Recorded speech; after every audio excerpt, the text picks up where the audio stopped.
श्री स्वामी समर्थ. संकष्टी चतुर्थीला चुकूनही खाऊ नका हे 5 पदार्थ, अन्यथा मिळेल अनिष्ट फळ. संकष्टी चतुर्थीला अनेकांचा उपवास असतो, मात्र हे व्रत करताना काही पदार्थ हिंदू धर्मशास्त्राने वर्ज्य सांगितले आहेत. हिंदू धर्मात संकष्टी चतुर्थीला विशेष महत्त्व आहे. प्रत्येक महिन्यात 2 चतुर्थी येत असतात.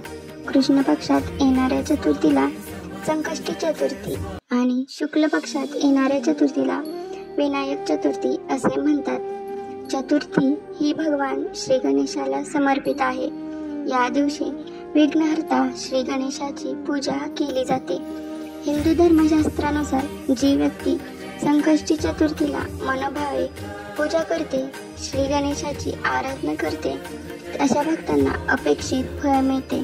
संकष्टी चतुर्थीला अनेकांचा उपवास असतो, मात्र हे व्रत करताना काही पदार्थ हिंदू धर्मशास्त्राने वर्ज्य सांगितलेले आहेत. प्रत्येक हिंदू महिन्यात येणाऱ्या संकष्ट चतुर्थीला विशेष महत्त्व आहे. संकष्टी चतुर्थीला अनेक जणांचा उपवास असतो, परंतु संकष्टी चतुर्थीचा उपवास करताना काय खावे आणि काय खाऊ नये या संदर्भात अनेकांच्या मनात संभ्रम आहे. जर तुम्ही संकष्टीचा उपवास करत असाल तर सर्वात उत्तम पर्याय हा फलाहार आहे. उपवासाच्या दिवशी शक्यतो सैंधव मीठाचा वापर करावा.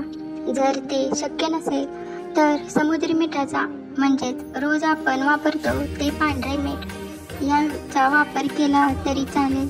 मात्र काळ्या मिठाचा वापर चुकूनही करू नका. संकष्टी चतुर्थीला कोणते पदार्थ खावेत? फळे, रसदार फळांचे सेवन करावे. उपवासामुळे शरीरातील पाणी कमी होते, ते भरून काढण्यासाठी रसदार फळांचे सेवन करा. साबुदाणा. संकष्टी चतुर्थीत तुम्ही साबुदाण्याचा वापर करू शकता. दही. आंबट पदार्थ खाल्ले तरीही चालतात. चहा. उपवास करताना थकवा जाणवला तर तुम्ही चहा घेऊ शकता.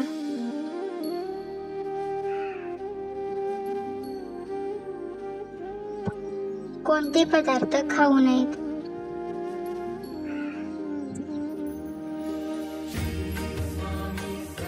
संकष्टी चतुर्थीचा उपवास करताना जमिनीखाली उगवलेले जे पदार्थ आहेत ते खाऊ नका.